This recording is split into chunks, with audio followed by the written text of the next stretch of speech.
And welcome to another video lecture for Mr. Mosier's 8th grade American history students.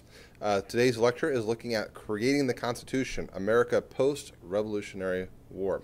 The textbook pages for this particular video lecture comes to us from Chapter 5, Section 1, the Articles of Confederation, pages 152 to 155, and Chapter 5, Section 2, the New Nation Faces Challenges, pages 158 to 162. The guiding question for today's video lecture are: what was the Articles of Confederation? Why did this form of government for the United States not survive? What were some of the problems in America post-Revolutionary War? Why were Daniel Shay and his followers upset? Why did Shay's rebellion scare so many Americans? What will be called as a result? So the first form of government that we have as the United States was called the Articles of Confederation. It was established during the beginning of the American Revolutionary War in 1776. So it's our first form of our national government. The Articles of Confederation was the plan that gave certain powers to the federal government, the national government, and gave certain powers to the state governments. The federal government was very limited in what it could do. It had the basic priorities: to make war and peace, which makes sense because this is being created during the middle of the American Revolution, or beginning, of the American Revolutionary War, and so you've got a war to fight with Great Britain. They also could raise an army and a navy. Again, it should make a lot of sense because we need an army and a navy to defeat Great Britain. They are also allowed to print money at the federal level. This again was to pay soldiers and sailors that were working in the military, and then set up a postal system so that letters or correspondence could be sent from across the 13 states, from Massachusetts to the north all the way to Georgia, basically in the south. However, the Articles of Confederation gave most of the power to the states. States still maintain a lot of their own authority. We kind of think of America today as one nation, but in 1776, when the Articles of Confederation were being put together, we really were seeing more of an alliance of 13 separate nations, 13 separate states. And that's definitely how a lot of the creators of the Articles of Confederation and our early founding fathers viewed the nation, that it was better to have 13 strong states that allied together and have kind of a weaker national government. And again, at the time we were fighting a tyrannical King George in British Parliament. So the national government we were fighting against in the 1770s and early 1780s was a very strong tyrannical federal government. So that's why they intentionally made the national government relatively weak. So the states regained a lot of their own independence. They retained their own independence. And the National Congress was sort of established to kind of form an alliance of these 13 separate states to work together. Now, during the American Revolutionary War, the 13 states were definitely unified under a common purpose: to defeat Great Britain, to win our independence. You know, we had a common enemy. The question is once the war is over and the Treaty of Paris is signed in 1783, will these states continue to work together? Will this system of government, the Articles of Confederation, will it keep the nation together?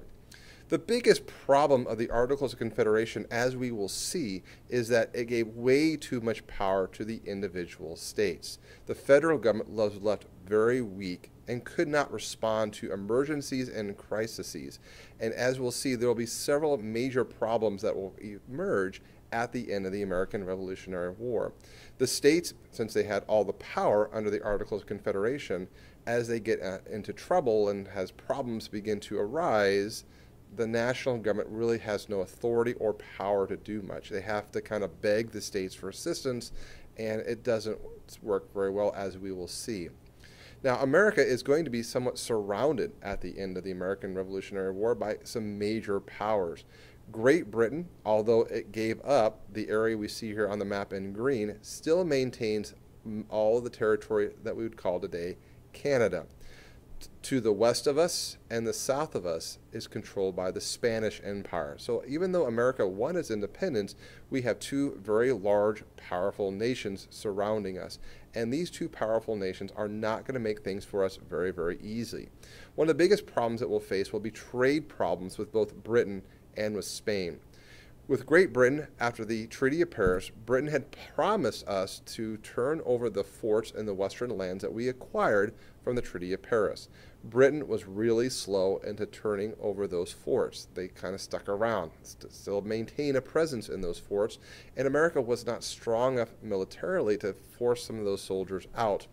Britain also will close trade to many of our American merchants, people who are manufacturing and our goods, and will also raise tariffs. A tariff is basically a tax that's placed on our goods as Americans to import them into Great Britain. So to put a tariff on them would cause our products to cost more money, which means that people will buy more locally, which is why tariffs were put in place in the first place. So Great Britain closes trade with us in the South, the West Indies. The blockade basically prevents our merchants, our products from being traded to those colonies in the West Indies. And Great Britain will pass such high tariffs that really makes it hard for America to export our goods to be sold in market in Great Britain, which will have economic problems up and down the 13 states as no one can buy our products, which is going to cause the economy not to do very well. Spain also will do some very similar things in that it cuts off the Mississippi River to American Western farmers. For these new settlers moving into this new territory, this Northwest Territory, they needed access to the Mississippi River to float their products down the river to New Orleans to be sold on the market. Well, Spain basically closes off the Mississippi River, which again causes hardships for those farmers in the western territories, and this new land out here in the Northwest Ordinance, Northwest Territory, can't sell their goods. So as you can see, there's international problems that are definitely causing the new United States to have some problems. Other problems facing America after the Revolutionary War was economic problems. Again, trade wars with Spain and Great Britain has partially caused this economic downturn in the nation's economy. One problem was inflation. As the price of goods goes up, the value of money goes down, and that causes what we call inflation. So for example, let's say today a bottle of soda at a vending machine might cost $1.25. But under inflation, that same bottle of soda now might cost $3, $4. That's inflation. The product still stays the same, but the value of money has changed and the price of that product goes up, which makes it harder for people to buy goods. Depression is another economic term that means low economic activity and high unemployment. Because of these trade conflicts and inflation, a lot of people lost their farms, they lost their livelihoods, and there's high unemployment. Many people just didn't have jobs, and the economy was suffering in the United States. Enters in Daniel Shay and his followers in western Massachusetts, which becomes known as Shay's Rebellion. Massachusetts, like a lot of states, were in high debt following the American Revolutionary War. Wars are expensive, and these states borrowed money to pay for the war effort. Now, to recoup or to recover these debts, the states raised the taxes on their citizens, which is what Massachusetts did.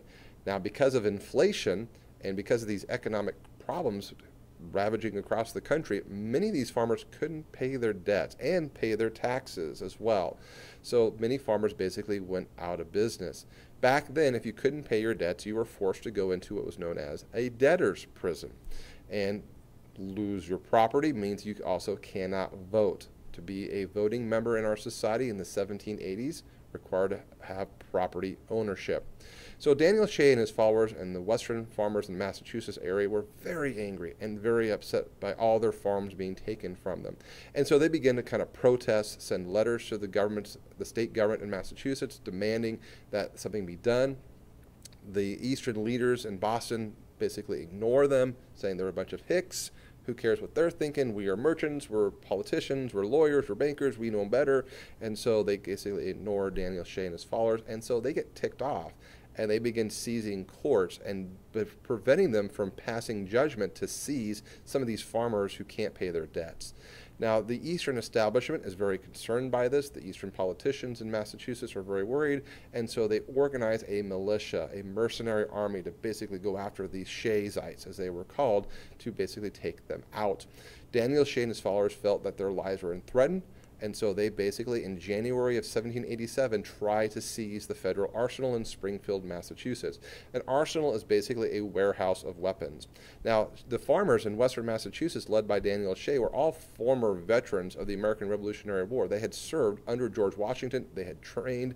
They knew how to use these weapons. And if they would have seized these weapons at this arsenal, they would have been better armed than the state militia, which means that they would have been able to overthrow the state government, which is exactly Daniel Shay's plan. He said, we're going to burn Boston to the ground. These vipers of bankers and politicians and merchants that are not listening to us farmers, we're going to burn them out and destroy them and overthrow the government. Now, Massachusetts is in the midst of a civil war, and they ask for help from the federal government, which at this time is housed in Philadelphia. And the federal government says, sorry, we can't help you. We have our own problems to deal with, and even if we could, which we can't, probably under the Articles of Confederation, we don't really have the authority to assist this state matter. This is a state problem, not a national problem. Now, even though Shay's rebellion will fail, they get very close to seizing these weapons at this arsenal. They get stopped by about 900 militia soldiers, and they prevent this from coming in to taking over this particular unit, or these arsenals. So Shay's rebellion is sort of seen as a kind of a warning sign how weak the federal government was under these Articles of Confederation. Many leaders in these 13 states were fearful that we were on the verge of collapse. If we could barely stop a group of angry farmers, what's going to prevent us from stopping Great Britain, Spain, or France if they decide to attack us? This economic crisis that we're having, it's just a huge problem wearing on the economy, and no one seems to be able to tackle this problem. So a call is sent out to all of the 13 states to send delegates, representatives of those states, to meet in May of 1787, to meet in Philadelphia, in Pennsylvania, to discuss this growing national crisis. So even though Shay's rebellion did not succeed, it failed, it will be important if it brings about the Constitutional Convention, which is going to create our current Constitution and replace the Articles of Confederation. So that's the Articles of Confederation, our first form of government, a very weak national government could not respond to problems and crises. Shay's rebellion shows just how weak of a nation we are, and so a call to a convention is brought forth in Philadelphia in May of 1787 to see if they can maybe fix this problem. Thank you for listening. As always, if you have questions or concerns, make sure you come talk to me, and I'll see you next time.